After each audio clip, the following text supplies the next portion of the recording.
Hello, my name's Olurotimi Osha. I like talking about American history, international law, human rights, American presidents, and of course, everything in between. Today, I want to discuss, things in between. Just a few days ago, actually, just yesterday, I a neighbor of mine.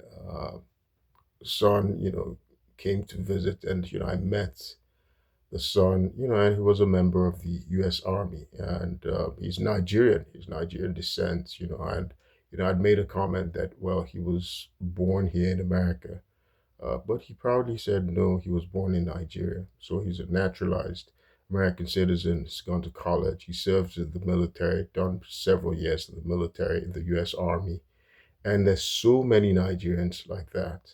Of course, my cousin, who was born here in America, is a veteran. Served in the Marines. And there's so many Africans, right, naturalized citizens who are making, and some born here, but they're new Africans. They're not foundational Black Americans or ADOS, I guess African descendants of slaves or American descendants of slaves or Black Americans. They are serving in the military.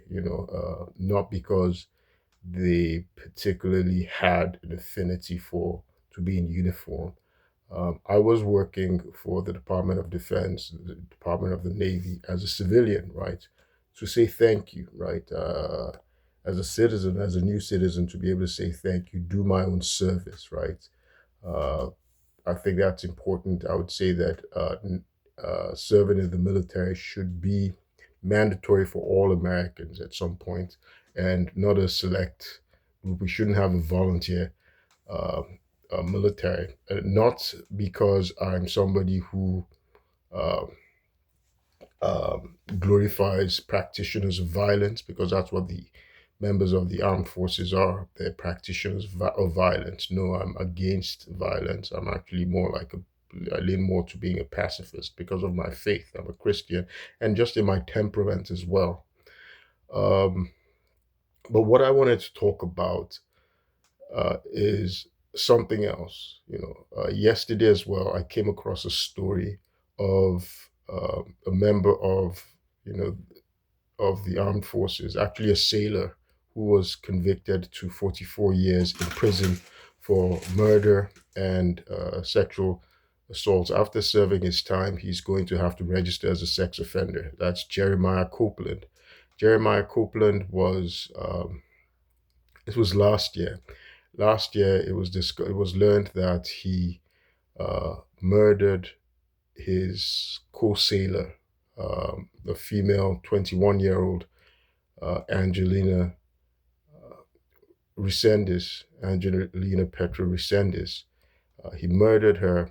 But what's significant is that after he'd murdered her, there was no remorse, there was no contrition, there was no realization of what he'd done, that he'd done something wrong. There was no honor.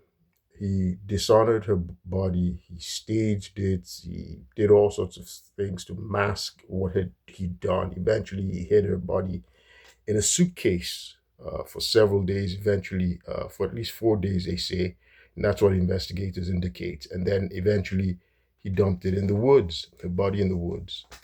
Uh, so this was an example, and and he's told this cock and bull story about what happened. Right? It sounds very unlikely. Um, it's concerning. Apart from him, I also saw in the news, somebody else, a female officer who had actually participated in a robbery, armed robbery, and murders. He was a police officer in the New Orleans Police Department. That's the story of Antoinette Frank. Remarkably, these two people were young. Uh, um, Jeremiah Copeland, the sailor in the U.S. Navy, who's of course been dishonorably discharged. He's in prison for 44 years old. Is 21 years old, right? His victim was young as well, was 21 years old. Um, the story of Antoinette Frank is is very concerning. She was 23 years old when she murdered uh, two siblings, right? From the Vu family, right? It was the Vietnamese who owned a restaurant in New Orleans, and she'd been working for them.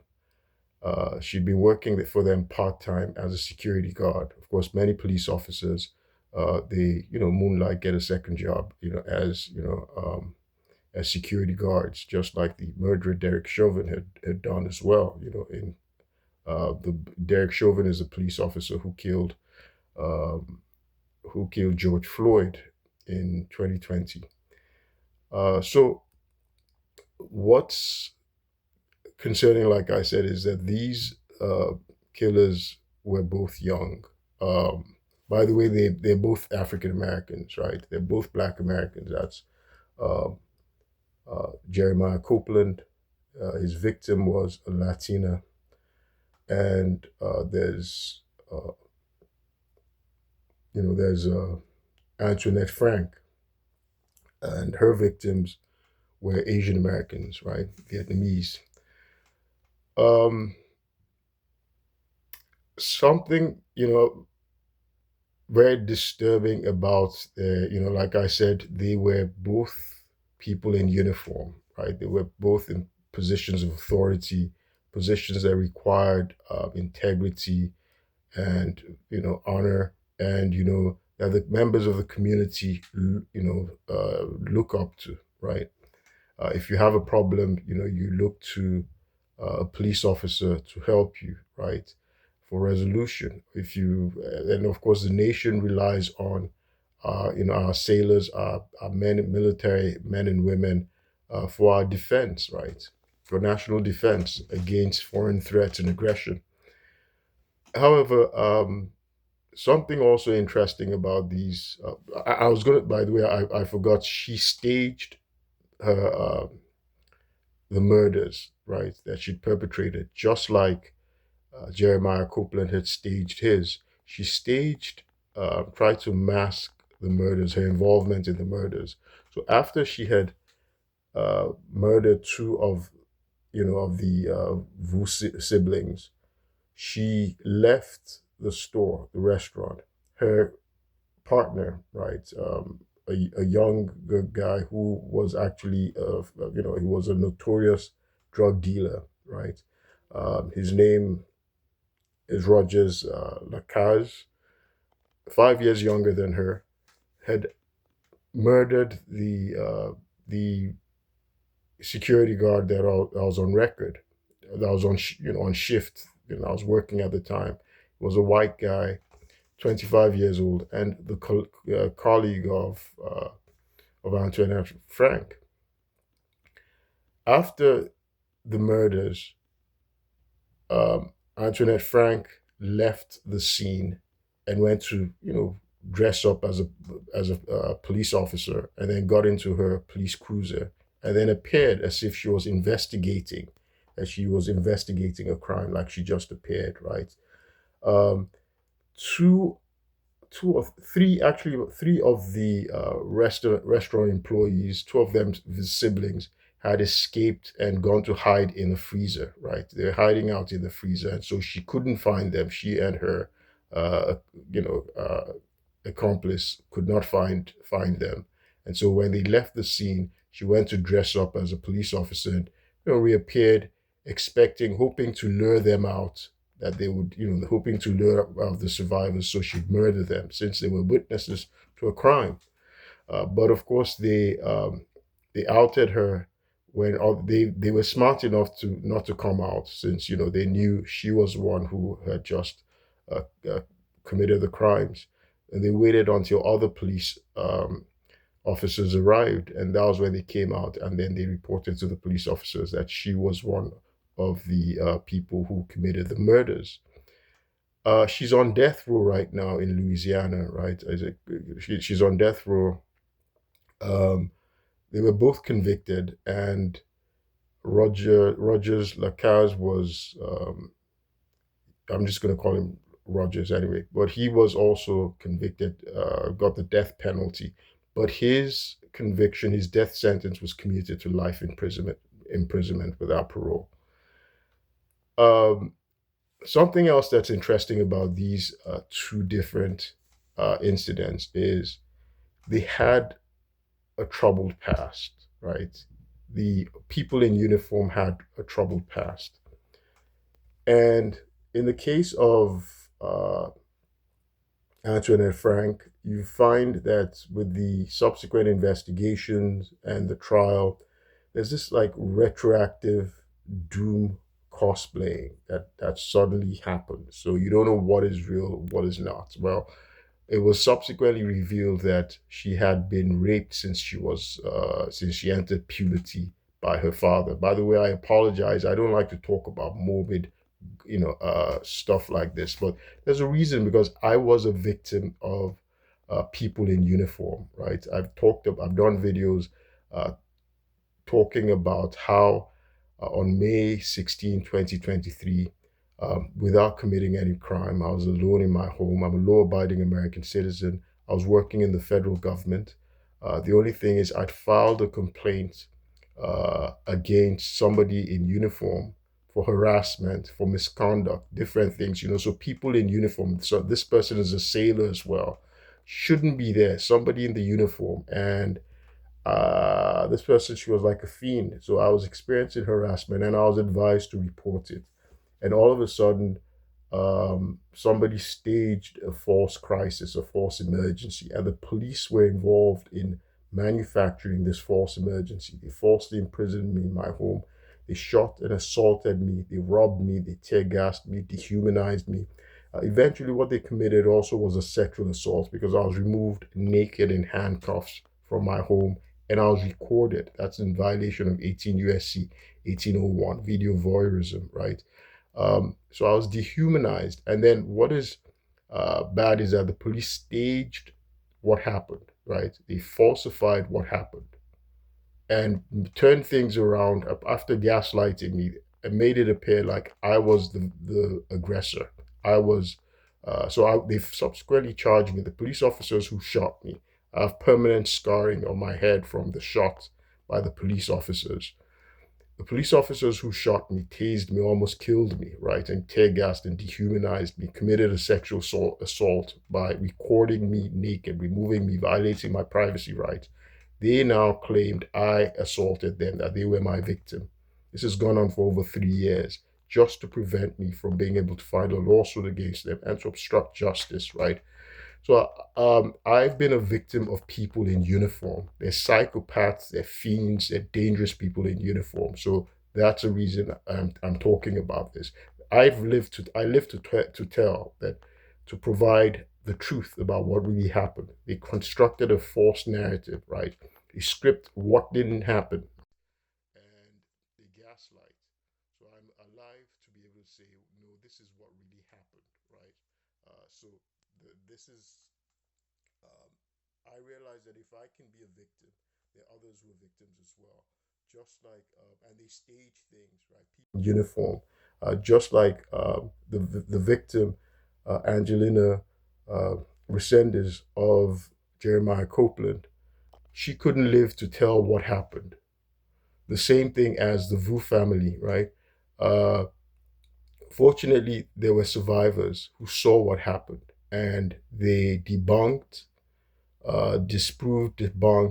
challenged the false narrative that Antoinette Frank, the police officer in New Orleans Police Department, who should never have been given a badge and a uniform and a gun, right? She wasn't qualified. They debunked her false narrative. They debunked her staging.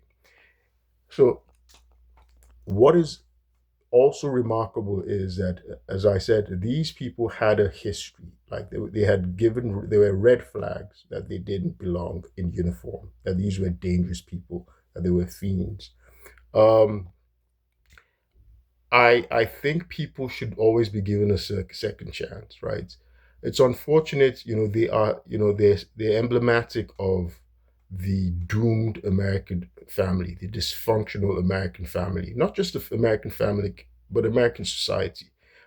From where I come from, Nigeria, we say it takes a village to raise a child, right? You see people who are born without, who are kids of, well, is illegitimate doesn't sound proper, but people born to single parents, they're able to, uh, they're able to be raised, they're raised properly, and they succeed as productive members of society, right? In Nigeria, it's not a problem. But only here, they start creating all sorts of excuses in America, all sorts of excuses. Like people are doomed to failure because of this, because of all sorts of false theories, right? Bogus shams theories, right? Uh, Human beings are resilient, right? And things happen. Bad things happen to human beings, but human beings are resilient. It doesn't mean that being victims of trauma should turn us into monsters, right? That's just an excuse, right? But in any event, I was pointing out that these two people showed signals uh, of their diabolical nature, right?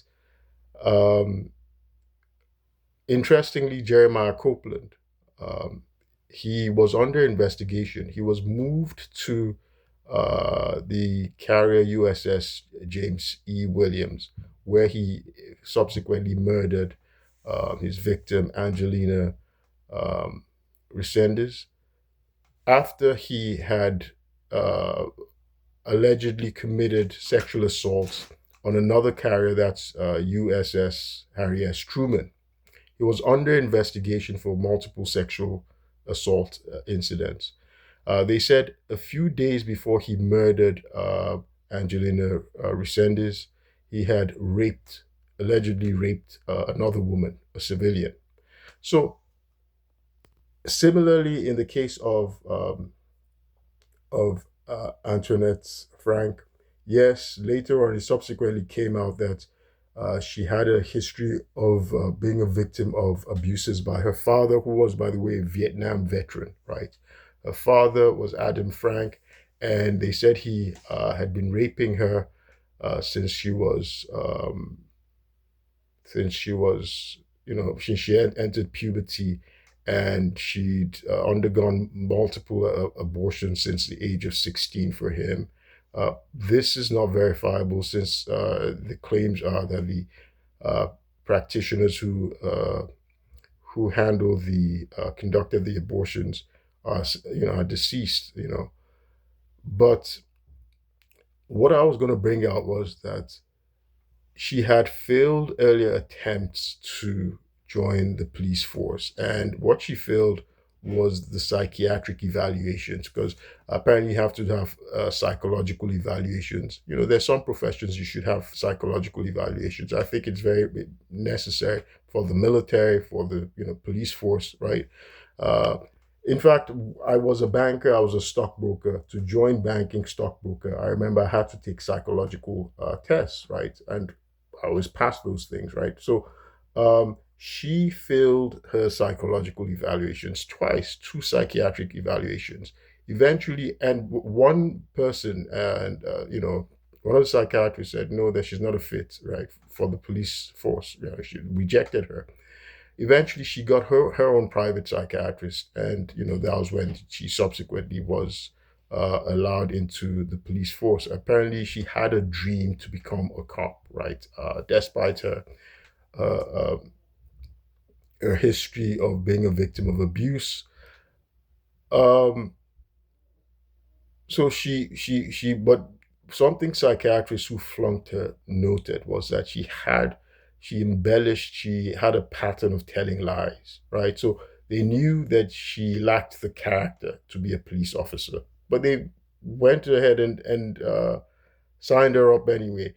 When I did criminal procedure in law school, right, a captain in the police force came to lecture us and told us about how the police force literally takes anybody who applies, minimal standards. So it hires people who are not qualified, who shouldn't be police officers, right? That's dangerous for society, people you give guns to. And we see that's exactly what happened in the case of Antoinette Frank, because she eventually abused her authority. As soon as she became a cop, no sooner than she became a cop, she murdered her father and hid his body, underneath her grounds in her property. Because later on, after she'd been arrested for the Vu murders, there was an investigation and they found, a corpse. They didn't identify it, but her father had been missing, and they assumed that okay, it was her father, the corpse of her father. He had a bullet in his skull, right? So she did that, and subsequently the way she got involved with bigger crime was with this, of course she had committed murder, so that's a huge crime, but she got involved with this drug dealer. He'd been shot. That's Rogers, right? He'd been shot. He was 18 years old. He was a known drug dealer, and it is said she claimed she got involved with him because she wanted to mentor him. And that's another thing predators use. They use this mentoring relationship, that they want to mentor you.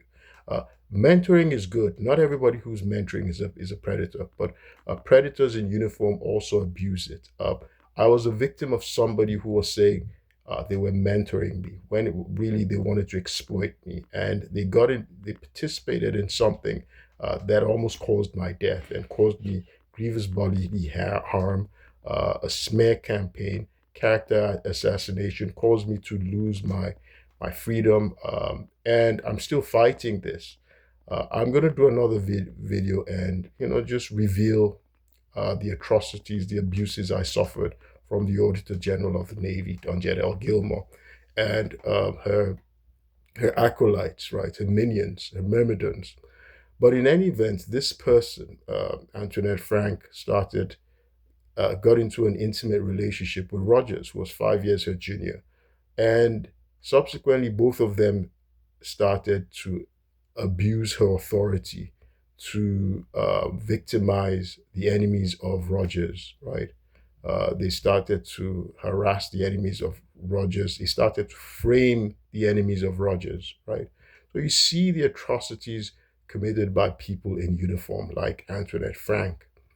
She was a police officer, and eventually, in fact, it is alleged that a reason she um, staged, uh, orchestrated the armed robbery and murders of the Vu family was to get back at, was, to sort of exercise revenge against um, her colleague Ronnie Williams, the white police officer whom she felt was shortchanging her by getting more hours, right, working as a part-time security guard. And she felt jealous and wanted to have this vengeful attitude, and that was why she staged that armed robbery and his murder. So you can see how vengeful the psychopathy of people who are not qualified to be in the uniformed services or to wear the uniform, and how they abuse the authority. I've been a victim. I'm still, it's astonishing. We look at things from the lens of Hollywood, but these are things that are happening in real life. I'm narrating a real event that happened. Antoinette Frank, she's on death row right now. Um, Her accomplice, Rogers Lacaze, is serving life in prison. Jeremiah Copeland, who was in the Navy, who's been dishonorably discharged and murdered, Angelina Resendez, is serving 44 years in prison. So these are people that um, they're in uniform. They're not supposed to be in uniform, and they pray. They abuse the uniform uh, to not only prey on law-abiding Americans, innocent people, but they also use the uniform to mask their diabolical nature, their psychopathy. Uh, yes, I guess people who have this mental disturbance People who lack character, they should get the help they need, whether it's through faith, through religion, or through seeing a psychologist that can help them, right? A psychiatrist who can help them. It is unfortunate that there were red flags in these two instances of Jeremiah Copeland, the sailor, because he was under investigation. Yet they sent him to another carrier, to another base to committed to murder someone else. Um, and in the case of Antoinette Frank, psychiatrists had already flagged her that she was not a fit, that she didn't have the character, that she told lies repeatedly.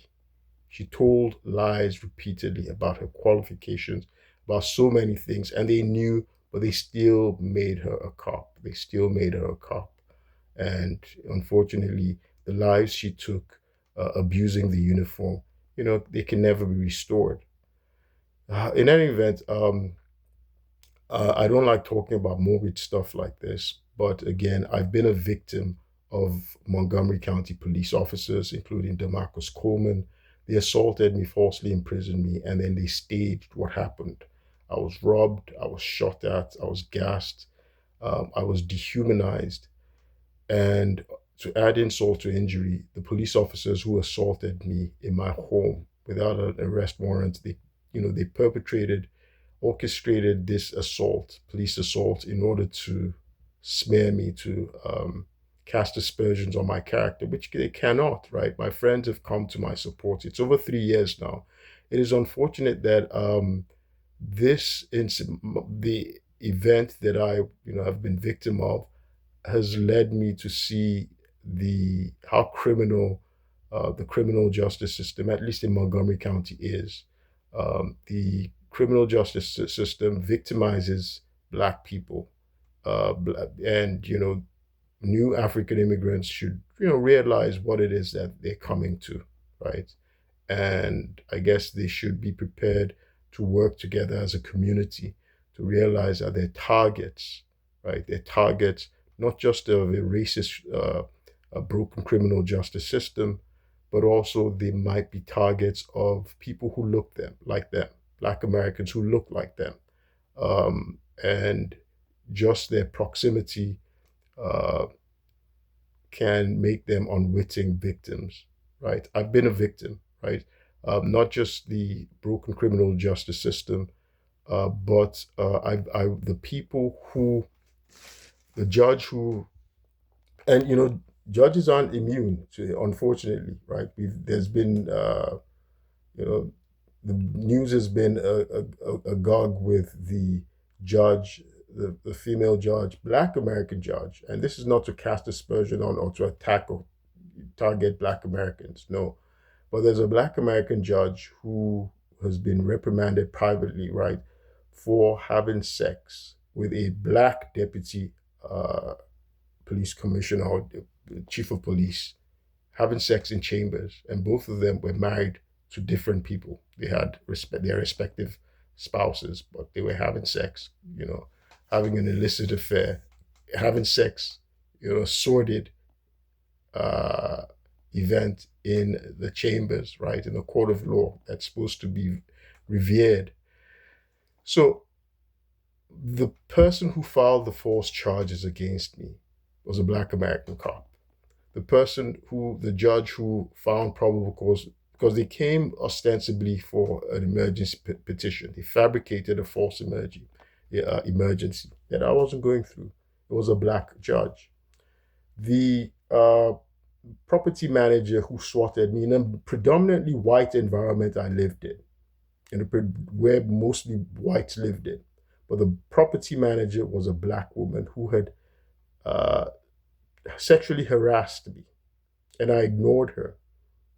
There's body cam evidence. Sorry, not body cam. There's CCTV that showed this person harassing me, and I ignored her. Because I ignored her, she posted a false failure to pay notice and started harassing me, and then called the cops wrongfully on me. Did the first swatting, made a false 911 call because I ignored her.